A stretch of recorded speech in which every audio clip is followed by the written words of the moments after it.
Welcome back, WW Fly Corvair. Today, something of an unboxing video. I've never been able to make sense of these things before on the internet, but it's fashionable and I've been a slave to fashion my entire life. So let's take a look at an unboxing video for an engine that's been flying for a number of years on a Dragonfly, but has come into the shop for a rebuild and an upgrade. Let's get a good look at it, and particularly how it's being shipped. In the background, you're going to hear a lot of noise. The runway's being resodded about 50 feet behind us. But simple presentation, let's get a quick look. Come on inside.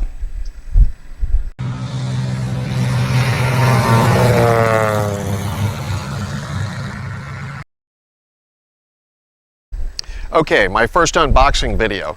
What I have to say about the gentleman who mailed this in is he's got a very high opinion of the trucking and shipping industry in the United States, one that they have not earned. They are not to be trusted with plywood an eighth of an inch thick as a frame. See the board right there? It came this way. Fortunately, the engine's not damaged at all inside. But a couple of tips I want to give you. If you ever have to crate an engine and ship it to me, 1/2 inch plywood. The basic element should be a 2x2. But see how this was stapled down here? Staples just don't hold up on shipping. So sheetrock screws, 2x2s, and 1/2 inch plywood is how we've done it for a number of years. So build something a little bit tougher than this. Light construction's great for airplanes, but not for shipping crates for engines. Again, if the people in the trucking and shipping industry were the gentlemen that this man presumed they are, this would have been perfectly fine. But we're fortunate the engine was not damaged on the shipment. Let's take a look inside. Okay, this engine was built started maybe 15 years ago. Been flying for a long time on a Dragonfly. Unusual that the builder is a highly skilled machinist and has done some of his own pieces on this. Number of times a year, engine comes back like this one and either gets an upgrade, a rebuild, or a good look inside. This engine been flying successfully, having serving the builder for a number of years. I saw it in person out in California at Corvair College number 36 in Chino, Southern California, and flew in and worked great. Builder thought take advantage of advancing technology, maybe tune up some things a little bit different, clean up the configuration. But this is his engine as flying. But he's going to take advantage of some of the information and knowledge that we have and come up to speed on this. Right here is his prop hub.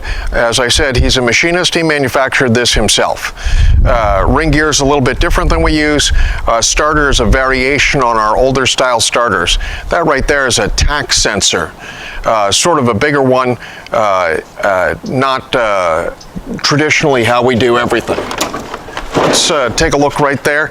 This is an SPA fifth bearing right there, working, doing its job right there. Every airplane has to have a fifth bearing. That's a good idea. As we come across this is a regular 2700. It has some ideas on it that we don't popularly use anymore. Bolt-on intake pipes, particularly not a fan of these. They do have gasketing problems. This is probably a much better than average done job, but if you're thinking about doing this, just go with welded on head pipes. They make a lot more sense. Let's take a look at some of the details here. If we hone in on that right off the end of my finger, that's a washer that's part of the head hardware holding it down. The nut looks pretty good. It's not a tall nut, but looking at the washer, that washer's a hair on the thin side. I like to see them a little bit thicker than that. Visual inspection on the outside of the motor. Glad to see that the builder has stayed up to date, that it has the correct Denso plugs in it. Some of the things, this is an old style. This is a real good indication of the duration of this. I used to believe that we needed to vent it off there. The vents now come off in this position right here. The clamping style hardware is a little bit older than we traditionally use. Today we have just the smaller tabs on these. Overall, the engine does look in good condition. It has a 12-plate oil cooler right here. This is a stock Corvairs cooler, and on faster aircraft like a KR or a Dragonfly, this is an option. On a slower airplane like a Pietenpol, this will not provide enough oil cooling. The slower it goes, the bigger the oil cooler needs to be. This is a 601R. This is a reverse oil filter housing. Traditional ones that you're used to seeing stick out on this side, but this is a reverse one. The reverse one was designed primarily for Sonex-based airframes, but it does work in other applications where the engine is tight to the firewall, like this one. I did say at the beginning of the video that the engine company was a little rough on it breaking up the box, but it was pointed out that they probably are exceptionally good to have gotten it here undamaged with such a lightly built case.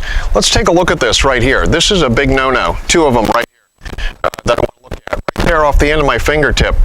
That is a stock Corvair clamping system right there. That part works, but see, that's a straight nut there. That has no safety on it. It's also the incorrect stud that it's coarse thread all the way up. So that's going to get pulled and replaced. That is not to be trusted holding your timing steady on your engine. This also here, condenser should not go in the body of the distributor like that. The condenser needs to live, for the points, needs to live on the coil. A lot of people put these on, they'll put a screw that's just a hair too long, and it will catch a counterweight on the inside. If it does, it makes a mess of the inside of the distributor. So want to avoid this. Is a little bit of oil leakage. We can track that down and find that. That's most likely a rear seal. But overall, it looks pretty good. It has baffling in all the right locations. Studying it, it has some individualized details that the builder put a little bit of time into. It's got an interesting setup right there on the dipstick tube. Also, little style points that show that he's got some mechanical skill. But again, this is an older installation, and it reflected the times where it was started, but it's going to get some upgrades. The ones that provide an increase in actual functionality or safety will obviously include those. Some of the other things where it's just style points or tradition, they'll be left the way they are. But the engine's in here for a diagnosis, a possible displacement upgrade, just a good look at it. The cost to ship an engine coast to coast like this is much cheaper than you would think. Getting the engine here, people do this 5, 6, 7 times a year. I'll go through an engine like this in addition to the other services that we offer. So a particularly well-serving motor, but we're going to make sure that for the next 10, 15 years of this owner's operation, that he's got something that takes advantage of all the things that we know. Got to look inside to see if it has valve rotators. We're going to check out the rocker arm condition.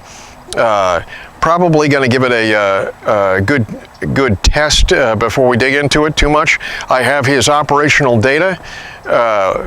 If he's been doing oil analysis, I can take a look at all of that stuff, all the vital information before we dig into it, and it's a good look at it. I want to have one more look at this. Right down here, how the engine is supported. It's okay to support it off these tabs right here, but if you're bolting an engine down for a shipment, pick something larger than a 1/4 bolt to hold it down. Again, we'll probably have more video on this as we go forward, but overall, that's a quick look at engine arriving for a little bit of work here. So basically, it's an engine. It'll be back in service. We'll have the benefit of all the things that we've learned, and we'll give it a good test run, and it'll be in a later video, I'm sure. Thanks very much. WW Fly Corvair. Massive, angry strength. Rah!